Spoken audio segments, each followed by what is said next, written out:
പിതാവിൻ്റെയും പുത്രൻ്റെയും പരിശുദ്ധാരൂപിയുടെയും നാമത്തിൽ ആമേൻ.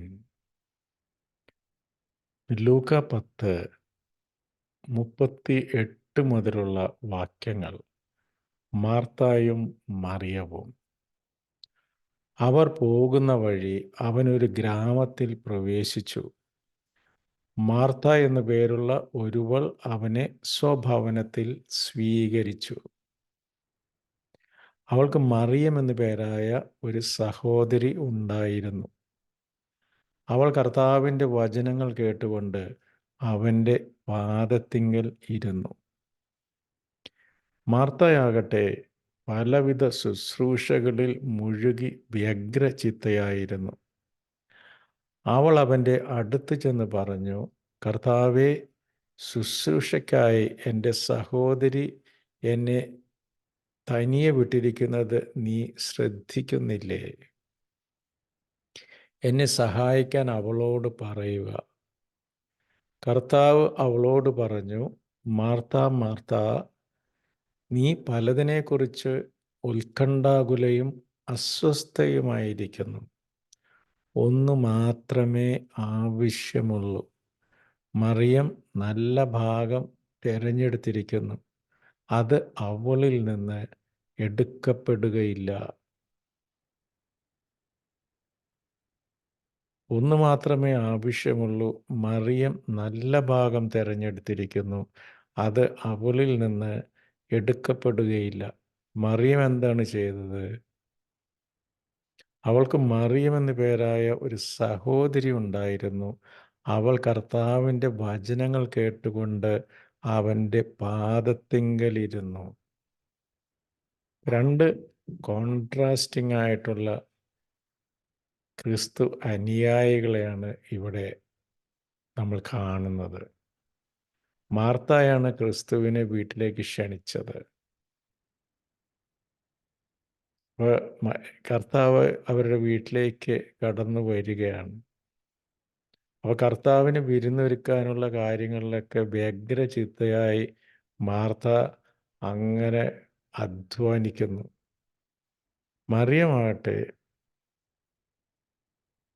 കർത്താവിനെ സ്വീകരിച്ച് കർത്താവിൻ്റെ പാദത്തിങ്കലിരുന്ന് കർത്താവ് പറയുന്ന വചനങ്ങൾ ശ്രവിച്ചു കൊണ്ടിരുന്നു.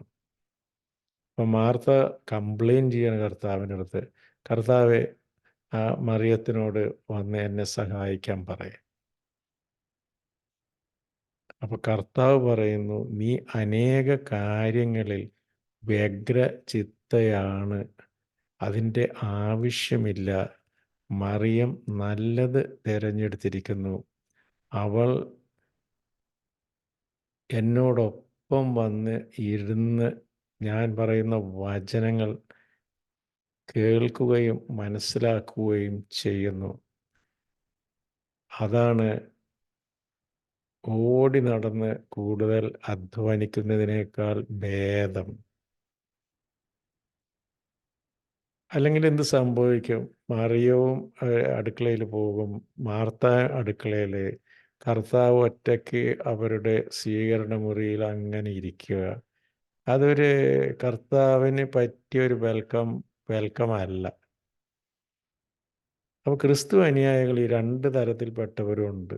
ഒരു വ്യഗ്രചിത്തരായി ജോലിയെടുത്ത് കഠിനാധ്വാനം, ഇരിക്കാൻ സമയമില്ല, നിൽക്കാൻ സമയമില്ല, പ്രാർത്ഥിക്കാൻ സമയമില്ല, പള്ളി പോകാൻ സമയമില്ല, കുമ്പസാരിക്കാൻ സമയമില്ല.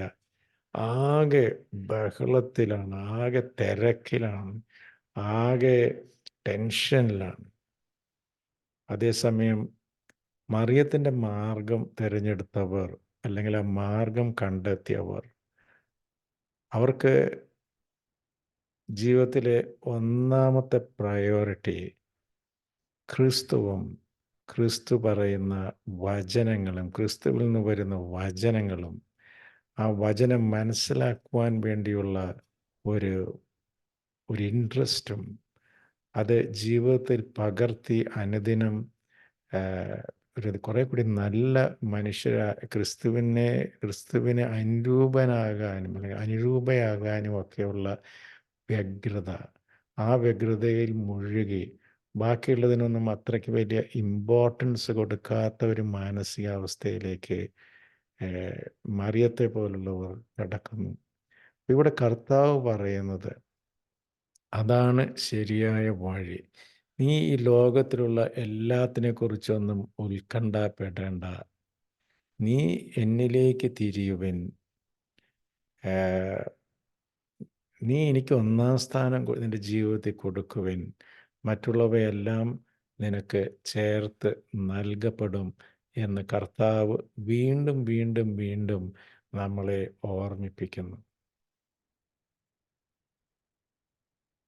പ്രിയപ്പെട്ടവരെ, ജീവിതത്തിൽ ഒരിക്കലും എ വലിയ വലിയ ബ്ലെസ്സിങ്സ് അത് കഠിനാധ്വാനം കൊണ്ട് ലഭിച്ചിട്ടുള്ളവയല്ല. അത് കർത്താവിനോട് മുട്ടിപ്പായി പ്രാർത്ഥിച്ചപ്പോൾ ലഭിച്ചിട്ടുള്ള അനുഗ്രഹങ്ങളാണ്. ഞാൻ പറയുന്നത് ലൗകികമായ കാര്യങ്ങളെക്കുറിച്ച് തന്നെയാണ്. നമ്മൾ ഭയങ്കര ഹാർഡ് വർക്കൊക്കെ ചെയ്ത് നടക്കുമ്പോൾ പലപ്പോഴും ലഭിക്കുന്നത് തുച്ഛമായ ബെനിഫിറ്റ്സ് ആയിരിക്കും. അതേസമയം കർത്താവ് നിശ്ചയിച്ചിട്ടുള്ള കാര്യങ്ങളാണെങ്കിൽ അത് സമൃദ്ധിയായി നമുക്ക് ലഭിക്കുക തന്നെ ചെയ്യും. വലിയ അധ്വാനം കൂടാതെ തന്നെ വലിയ വലിയ അനുഗ്രഹങ്ങൾ കർത്താവിൽ നിന്ന് നമുക്ക് ലഭിക്കും. അത് ഭൗതികമായ അനുഗ്രഹങ്ങളാകണമെന്നില്ല. ആധ്യാത്മികമായ അനുഗ്രഹങ്ങളുമാകാം. അതായത് ഏഹ്, കയ്യിൽ പൈസ ഇല്ലാത്തപ്പോഴും സന്തോഷത്തോടും സമാധാനത്തോടും കൂടെയൊക്കെ ജീവിക്കുവാനുള്ള കൃപയായിരിക്കാം. ചിലപ്പോൾ ധനം തന്നെയായിരിക്കാം. അതെല്ലാം കർത്താവിൻ്റെ ഇഷ്ടം. അപ്പോൾ നമുക്ക് ജീവിതത്തിൽ കർത്താവിന് കൂടുതൽ പ്രയോറിറ്റി കൊടുക്കാം. ഈ മറിയത്തിനെ തന്നെ നമ്മൾ വീണ്ടും കാണുന്നു. അതായത് കർത്താവ് കുരിശിലേറ്റപ്പെടുന്നതിനൊക്കെ കുറച്ച് ദിവസങ്ങൾക്ക് മുമ്പ് ഇവരുടെ വീട്ടിൽ വീണ്ടും എത്തുന്നുണ്ട്. അന്ന് മറിയം വില കൂടിയ സുഗന്ധദ്രവ്യം കൊണ്ട് അവൻ്റെ കാലുകൾ കഴുകുകയും സ്വന്തം മുടി കൊണ്ട് അത് തുടയ്ക്കുകയും ഒക്കെയാണ് ചെയ്തുകൊണ്ടിരുന്നത്. അത്രയും വലിയൊരു പ്രയോറിറ്റി കർത്താവിന് കൊടുക്കാൻ നമുക്ക് സാധ്യമാകട്ടെ. കർത്താവെ, ഞങ്ങളുടെ വിശ്വാസത്തെ വർദ്ധിപ്പിക്കണമേ. എവിടെയെങ്കിലുമൊക്കെ കുറവുകളുണ്ടെങ്കിൽ കർത്താവെ, അത് ഞങ്ങൾക്ക് വെളിപ്പെടുത്തി തരണമേ. ഞങ്ങളെ അനുഗ്രഹിക്കണമേ.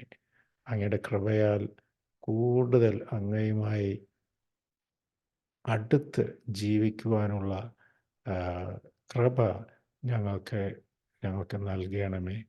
ആമേൻ. ദൈവം നമ്മളെല്ലാവരെയും സമൃദ്ധമായി അനുഗ്രഹിക്കട്ടെ. നിങ്ങളും എനിക്ക് വേണ്ടി പ്രത്യേകം പ്രാർത്ഥിക്കുമല്ലോ. ആമേൻ.